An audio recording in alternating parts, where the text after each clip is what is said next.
Okay, let's begin by discussing what is a vaccine. A vaccine, in simple terms, are weakened, killed, or fragmented microorganisms, toxins, antibodies, or lymphocytes that are administered to prevent certain diseases. Vaccines introduce a harmful agent to an active immune system. Once introduced, antibody-producing cells called B cells remain sensitized and ready to attack in case that agent should return to the body. A vaccine can also work by passive immunity, which is a process that you transfer of antibodies and lymphocytes that were already made by an animal or donor that have been introduced to the virus already. The first immunizations were to prevent or protect against smallpox. This took place in 10th century BC China. Basically, the Chinese doctors would deliberately inject a smallpox material into the skin. This would cause a low but less dangerous fever. If the person survived, they'd be immune to smallpox. The mortality rate, however, for smallpox was 20 to 30% with the actual disease, but after the inoculation, it was only 0.5 to 2%. This is also in the Song dynasty. Now, this was prior to any other famous physicians, and these basically give children dry crust from lesions of people that had smallpox to protect the children from the disease. And for those of you who don't know, lesions are a region in an organ or tissue which have suffered damage through injury or disease, which is kind of gross. But while some children developed immunity, others developed this disease because obviously it was an early on attempt.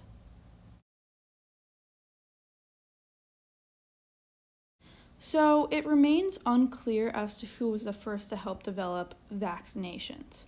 However, I'm going to go with the timeline here. So in 1763, inoculation was introduced to Paris by an Italian doctor named Gatti. However, Gatti did not properly quarantine his people. He injected with these vaccines. So he risked the health of all the Parisians. The French Parliament, as a result of this, ordered no further vaccinations to take place in Paris. However, vaccinations of children grew in popularity and became a common practice as outbreaks of smallpox occurred throughout Europe. Also, know that the philosopher Voltaire argued for inoculation or vaccinations. So already we see some controversy for if these should be allowed or not, and that will be a big theme we're focusing on in this video. Okay, so in 1796 to 1798 in England, Edward Jenner engineered the smallpox vaccine and vaccinated people with cowpox instead of smallpox. Controversy surrounded the vaccine, including many people distrusting in the doctors and concerns of safety and early methods of vaccination. Clergy people claimed that smallpox were God's punishment and should not be treated. So talking about Edward Jenner, he was a British physician, and he used this cowpox virus to vaccinate and protect against smallpox. Jenner contributed by using a similar but safer substance than smallpox to confer immunity. He exploited the rare situation where immunity to one virus confers to the protection against another viral disease. Pasteur helped develop the practices of vaccination and contributed to the foundation of immunology. In 1789, Pasteur had his first significant discovery with vaccinations while focusing on a disease called chikungunya. He first vaccinated chickens with a small dosage of this disease, which then demonstrated that chickens were resistant to the full strain of the virus. Pasteur then dedicated his work to immunizations and applied this practice to many other diseases. In 1881, Pasteur developed immunizations against anthrax by injecting sheep, and 4 years later, he developed a protective suspension against rabies, so he was a very much busy man and got a lot accomplished.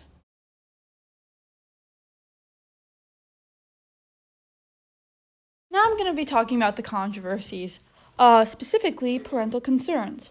There have been concerns since Edward Jenner in 1796 introduced vaccinations. In one survey, almost 25% of parents reported that they believed in their children, that their children were receiving too many vaccines and felt that this would result in their children's immune system weakening. Another big concern is called the pincushion effect. Currently, the suggested amount of injections for the first 2 years of life is 19.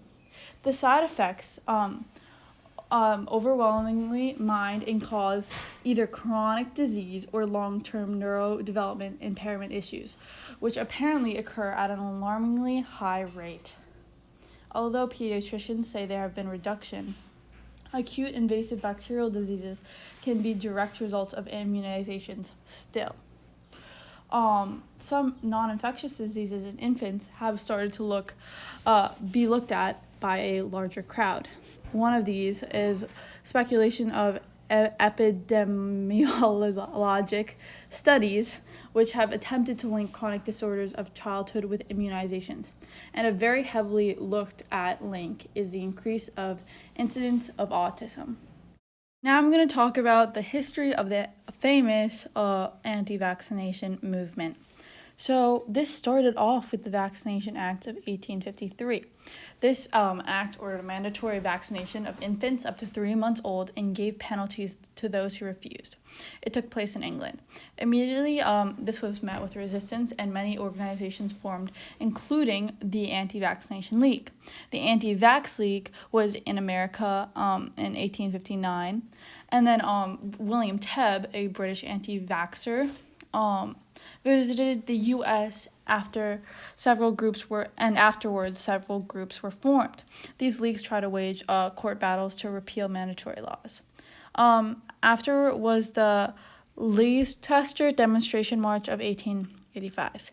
And this was a popular place for anti-vaxxers to meet. Basically, they marched with anti-vax signs, children's coffins, and a burning effigy of Edward Jenner. In 1885, between 80,000 and 100,000 people were led in this march. After this came the public health laws in the U.S. After the smallpox outbreak, the Board of Health in Cambridge, Massachusetts, required that all citizens were to be vaccinated. One man refused, and the court case went all the way to Supreme Court. In 1905, the court ruled that the state could enact compulsory laws to protect the public from communicable diseases. New vaccinations became available. By 1924, vaccines were available for tuberculosis, tetanus, diphtheria, and smallpox, and vaccines were beginning to develop for polio, typhoid, influenza, and whooping cough. There was some opposition, though, in 1926. Despite the success of vaccines, some of the public was still unsupportive. And health officers in 1926 arrived in Georgetown to vaccinate the people, but were met by an armed mob and forced out of the city. Then there was a Cutter incident. Basically, a laboratory produced 120,000 doses of a polio vaccine that not only contained the inactive virus, but also contained a live polio virus. This caused 40,000 cases of polio, 53 cases of paralysis, and 5 deaths. Now let's talk about the DTP vaccine controversy. This is when 36 children suffered neurological conditions after the DTP vaccines, which were diphtheria, tetanus, and pertussis, which is whooping cough. The safety of the DTP vaccine was talked about and put into question after. Then was Sweden's vaccine moratorium. In Sweden, they suspended the whooping cough vaccine from 1976 to 1996. During this time, 60% of all the children contracted the disease before the age of 10, which is a big problem. Then, of course, there's a famous vaccination autism controversy. In 1998, a British doctor released a research paper investigating the relationship connecting the measles vaccine to autism and bowel diseases. The paper was found to be fraudulent in 2011, but the public already had a bad view of this measles vaccine at that point. There was also the Greener Vaccines movement, which is a campaign to remove thimerosal and other toxins from vaccines. Thimerosal has mercury in it, and even though there's no proof of harmful side effects, in 1999, public health organizations agreed to remove and eliminate thimerosal in vaccines. This, alongside the autism controversy, is the base for the modern anti-vaxxer movement that we know today. In 2000, measles were eliminated, and there were no cases of measles by patients in the United States. Then came the celebrity anti-vaxxers, for example, Jenny McCarthy, who announced her son was diagnosed with autism and blamed vaccinations. She became a figurehead for the anti-vax movement, arguing vaccines trigger autism, and in 2013, measles returned. And there were 3 large outbreaks of measles occurring in communities whose parents did not vaccinate their kids due to either psychological or religious beliefs. And a majority of people who got it were unvaccinated. This goes to show that this issue is still very big today. Right now, in the year 2020, we are living history with the coronavirus. This is a crazy situation. The White House Coronavirus Task Force projected that 100,000 to 240,000 people may die in the United States alone.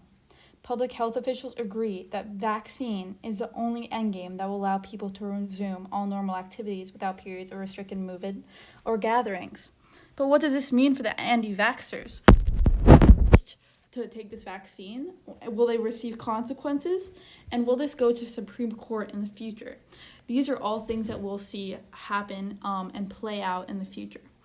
Some things we see are anti-lockdown protests and fighting quarantine protocols. So there are already issues that will cause people to be exposed to this virus. And I think that coronavirus will also change the future of vaccinations and set in protocols for epidemics in the future. Thank you.